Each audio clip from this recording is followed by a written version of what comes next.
Assalamualaikum warahmatullahi wabarakatuh. Kami eh,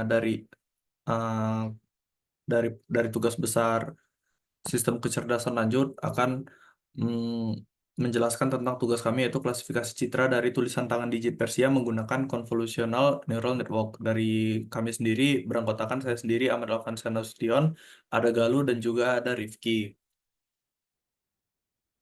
Oke, jadi dataset yang kami gunakan adalah dataset Persian Handwritten Digit atau tulisan tangan digit Persia ya yang berasal dari Kaggle, di mana dataset ini terdiri dari 150 gambar dengan 15.000 gambar per kelasnya masing-masing dan mencakup seluruh digit Persia dari 0 hingga 9. Dataset ini juga udah di-split menjadi data train sebanyak 8.000 gambar, data validation sebanyak 2.000 gambar, dan data test sebanyak 5.000 gambar untuk setiap kelasnya.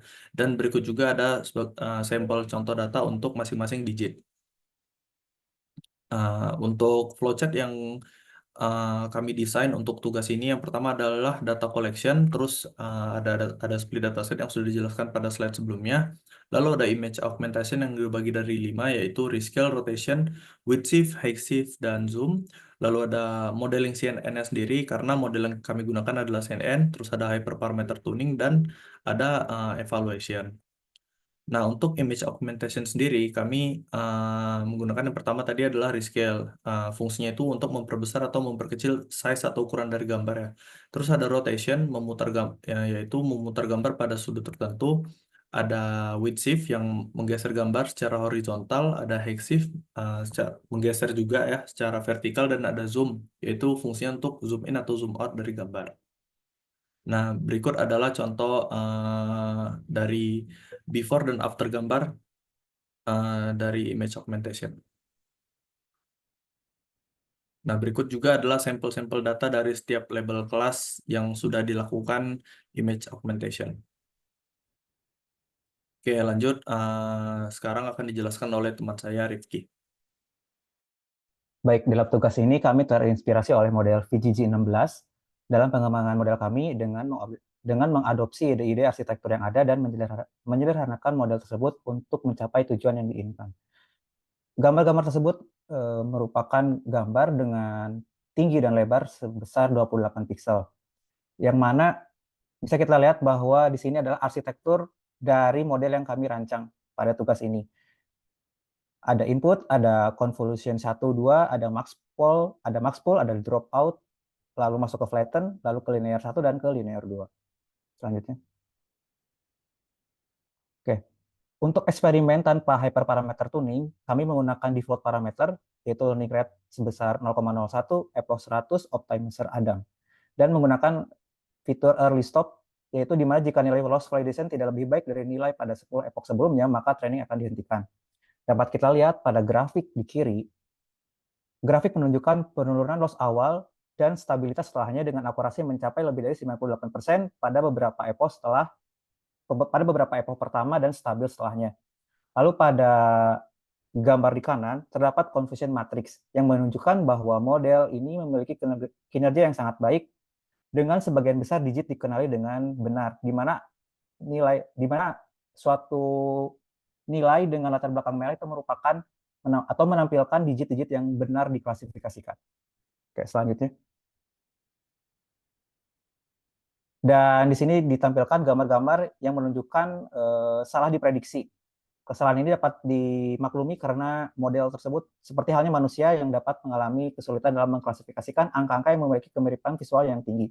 Contohnya itu angka 6 yang memang lebih mirip seperti angka 9. Dan sisanya dapat kita lihat di gambar pada slide ini. Oke, selanjutnya. Hasil yang didapatkan dari pengujian tanpa hyperparameter tuning ini menghasilkan loss akhir sebesar 0,0718 serta akurasi sebesar 0,9950, di mana hal ini menunjukkan bahwa model sangat akurat dalam mengklasifikasikan sebagian besar sampel dengan sedikit kesalahan. Oke, selanjutnya. Untuk eksperimen dengan hyperparameter tuning akan dijelaskan oleh rekan saya. Baik, Pada proses hyperparameter tuning, kami menggunakan teknik hyperband, di mana hyperband mempercepat pencarian hyperparameter dengan alokasi sumber daya adaptif dan pemberhentian dini. Dan hyperband juga meningkatkan efisiensi pengujian konfigurasi. Nah, parameter-parameter yang kita tuning adalah di mana parameter yang kita tuning ada di konvolusi 1, di layer konvolusi 2, di layer linear 1, dan di learning rate optimizer-nya. Di mana di konvolusi 1 itu kami mentuning filternya dengan 32, 64, 96, dan 128. Di filter konvolusi 2 juga sama, 32, 64, 96, dan 128. Dan di node linear 1 itu di 32, 64, 96, dan 128. Dan learning rate-nya itu kami tuning di nilai angka 0,01, 0,001, dan 0,0001. Nah, hasil dari tuningnya, kami mendapatkan base parameter atau base model dengan parameter filter pada konvolusi 1 yaitu dengan nilai 96, filter konvolusi 2 itu dinilai 128, node pada linear 1 itu ada 128, dan learning rate-nya pada optimizer kami itu ada di angka 0,0001. Sehingga berikut adalah gambar arsitektur dari model yang kami gunakan dengan hyperparameter tuning. Baik, selanjutnya, nah, yang sebelah kiri itu hasil grafik menunjukkan peningkatan signifikan dalam performa model. Grafik di sebelah kiri meningkatkan penurunan loss yang cepat dan stabil, baik untuk data pelatihan maupun validasi. Nah, yang ini mencapai nilai mendekati 0 setelah sekitar 10 epoch. Begitu pula dengan akurasinya setelah 10 epoch, maka akurasi dari validasi maupun training itu hampir mencapai 100%. Nah, di sebelah kanan itu ada confusion metric, di mana setelah tuning hyperparameter, kinerja model meningkat secara signifikan, dengan sebagian besar digit dikenali dengan benar.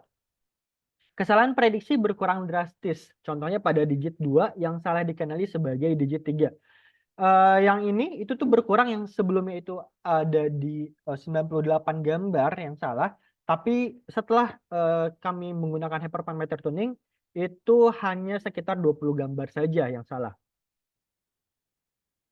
Dan ini adalah hasil dari hyperparameter tuning kami, hasil prediksi dari hyperparameter tuning kami yang salah, di mana kita bisa lihat bahwa contoh di label 3 itu model salah memprediksinya, karena hal ini wajar menurut kami karena dari manusia pun mungkin kami akan membacanya sebagai angka 2 bukan angka 3. Begitu pula dengan seterusnya yang 5 dan 6 juga. Nah, cuma yang menarik di hyperparameter tuning kami itu prediksi angka 0, 7, dan 8 itu sama sekali nggak ada yang salah. Baik, selanjutnya. Dan selanjutnya ini adalah perbandingan yang tanpa hyperparameter tuning dan dengan hyperparameter tuning, di mana loss-nya yang tanpa hyperparameter tuning itu sekitar 0,0178, dan dengan hyperparameter tuning itu turun jadi 0,0043. Akurasinya pun sama, di tanpa hyperparameter tuning itu menghasilkan 99,5% akurasinya, dan dengan hyperparameter tuning itu sekitar 99,84% akurasinya. Baik, selanjutnya. Kesimpulannya, tugas ini menunjukkan bahwa penerapan CNN dengan menggunakan penyederhanaan arsitektur VGG16 mampu memberikan hasil yang baik dalam klasifikasi digit tulisan tangan Persia. Dengan menggunakan dataset yang komprehensif, teknik image augmentation, dan hyperparameter tuning, model CNN mampu mencapai akurasi yang tinggi dalam mengenali digit Persia. Hasil dari tugas ini menunjukkan bahwa hasil pengujian tanpa hyperparameter tuning dan dengan hyperparameter tuning tidak terpaut jauh dengan nilai loss dan akurasinya. Pada pengujian yang tanpa hyperparameter tuning, masing-masing loss-nya dan akurasinya itu ada di angka 0,0178 dan 99%. Sementara nilai loss dan akurasi pada pengujian dengan hyperparameter tuning yaitu sebesar 0,0043 pada loss dan 99,84% pada akurasinya. Baik, sekian presentasi dari kelompok kami. Kurang lebihnya mohon maaf. Terima kasih. Wassalamualaikum warahmatullahi wabarakatuh.